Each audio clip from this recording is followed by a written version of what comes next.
ఎట్లా ఉన్నాములో ఏమో తిరిగిపోయింది. ఇంత షాపింగ్ చేసాం. ఇవి ఇప్పుడు ఎవరికి తెలియకుండా దాచాలన్నమాట.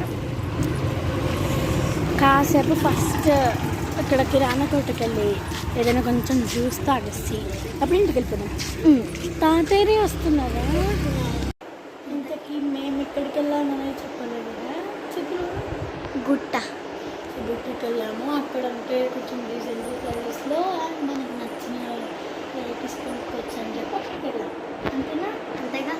ఫస్ట్ గిఫ్ట్స్ కొనడానికి మెయిన్ ఇంత తిరిగి ఇంత ఎక్కడికి వెళ్ళడానికి కారణం మా తాతయ్య. ఎంత తిరిగారో మాతో పాటు. తాతయ్య రాకపోతే మన పని అయిపోయేదక్క. తాతయ్య కూడా తిరిగారు మాతో పాటు. గిఫ్ట్స్ కొనడానికి తాతయ్యకి కూడా థ్యాంక్స్. ఇంకా ఇప్పుడు గిఫ్ట్స్ పెట్టారన్నమాట. ఎక్కడైనా దాచేస్తే పెట్టేటప్పుడు మీకు ఎక్కడ పెట్టాలి మేము అనుకుంటున్నాం. ఆ పైన పెడదాం. ఆ పైన ఏమంటారు చూస్తున్నప్పుడు కొంచెం మసాలాగా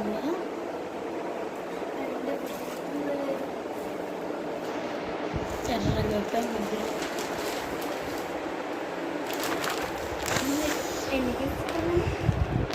యాక్చువల్లీ 4 గిఫ్ట్స్ కొన్నాం. 4th గిఫ్ట్ 4 గిఫ్ట్స్ కొన్నాం. 2 గిఫ్ట్స్ ఒకేసారి ప్యాక్ చేసాం. దీంట్లో ప్యాక్ చేసి 2 ఇందులోనే ఉన్నాయి. అవేంటి అనేది మీకు మమ్మీ వీడియో చేస్తుంది. ఎక్కడ పెట్టాలనుకుంది అక్కడ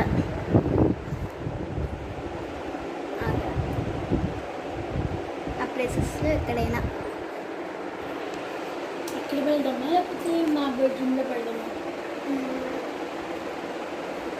మన బెడ్రూమ్లో పెడదాం. సో పెట్టేటప్పుడు కూడా వీడియో తీస్తాం.